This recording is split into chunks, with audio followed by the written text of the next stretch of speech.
Corona, ये शब्द शायद ही कोई भूल पाए। एक ऐसा शब्द जो सालों साल लोगों के जहन में बना रहेगा। साल 2020 और 21 में तबाही मचाने के बाद कोरोना एक बार फिर सुर्खियों में है, लेकिन इस बार वजह है कोरोना की वैक्सीन और उसके साइड इफेक्ट्स। कुछ लोगों ने दावा किया है कि कोरोना की वैक्सीन के साइड इफेक्ट्स ऐसे हैं कि उनकी जिंदगी ही बदल गई, क्योंकि इसके साइड इफेक्ट्स अब खतरा बन गए हैं उनके लिए। एक वैक्सीन बनाने वाली कंपनी पर मुकदमा दायर करने वाले कुछ लोगों का दावा है कि उन्होंने कोरोना संक्रमण से नहीं, बल्कि कोरोना से बचने वाली वैक्सीन की वजह से अपने रिश्तेदारों को खो दिया। कुछ का दावा यह भी है कि कोरोना की वैक्सीन से कई लोगों को खुद काफी नुकसान पहुंचा है।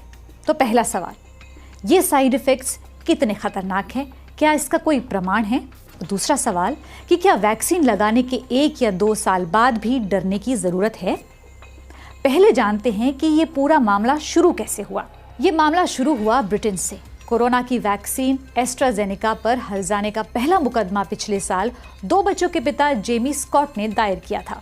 जेमी स्कॉट ने दावा किया कि एस्ट्राजेनेका की कोविड वैक्सीन के कारण उनके दिमाग को नुकसान पहुंचा है।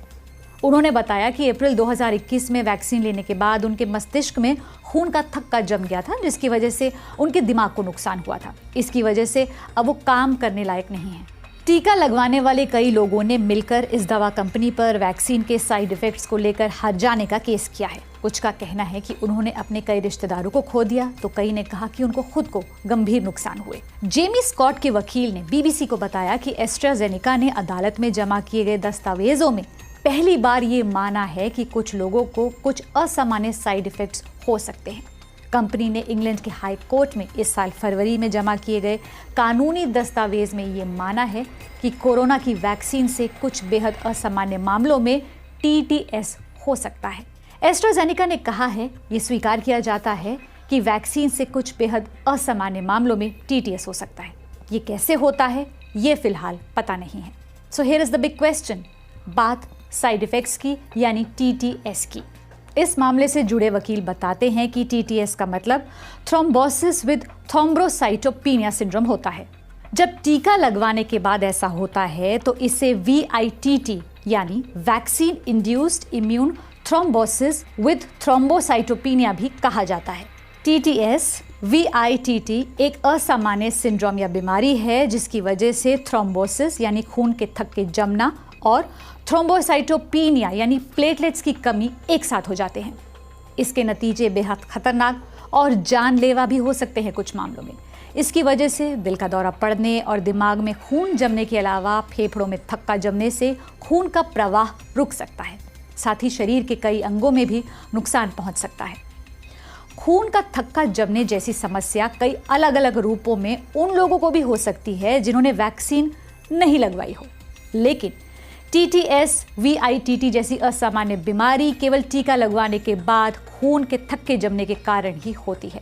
All India Institute of Medical Sciences नई दिल्ली के क्लिनिकल हेमेटोलॉजी डिपार्टमेंट के associate professor doctor Mukul Agarwal बताते हैं कि दवा या टीके के बाद शरीर में कभी कभी कुछ ऐसी एंटीबॉडीज बन जाती हैं जो क्लॉटिंग करवा सकती हैं, प्लेटलेट्स कम कर सकती हैं। ये एक रेयर सिंड्रोम है। ऐसे असर को दवा हेपरिन से एसोसिएट करके देखा गया है और वैक्सीन से।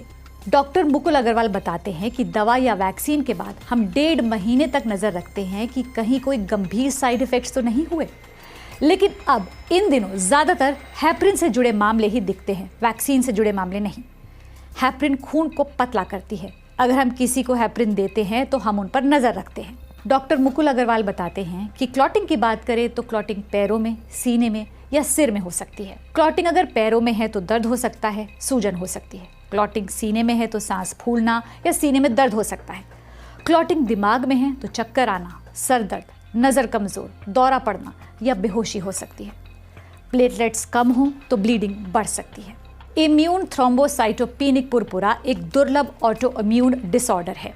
डॉक्टर मुकुल अग्रवाल के मुताबिक जहां तक इसके इलाज की बात है तो कुछ मामलों में हेपरिन की डोज में बदलाव किया जा सकता है, एंटीकोगुलेंट दवा यानी थक्का बनने से रोकने वाली दवा दी जा सकती है, या फिर इंट्रावेनस इम्यून ग्लोबुलिन यानी IVIG के जरिए।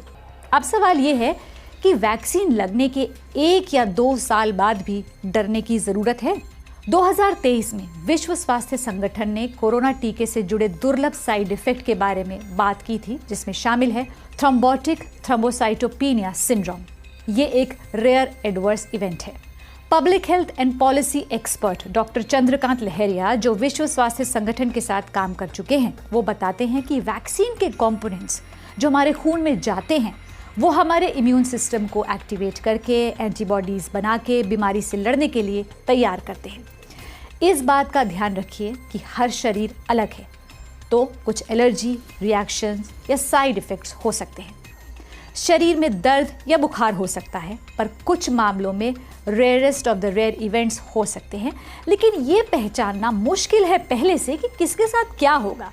दुर्लभ साइड इफेक्ट्स भी ज़्यादातर 6 हफ्तों के अंदर ही दिख जाते हैं। 6 हफ्ते बाद शरीर में अगर कोई बदलाव आया तो ये दवा या वैक्सीन की वजह से हो, इसके चांसेस कम हैं। अगर किसी को वैक्सीन 1 या 2 साल पहले लगी है तो चिंता करने की कोई खास वजह नहीं है, लेकिन आपके शरीर में अगर कोई भी एकदम से बदलाव आए, कुछ अटपटा लगे, तो नज़रअंदाज ना करें, तुरंत डॉक्टर के पास जाएं।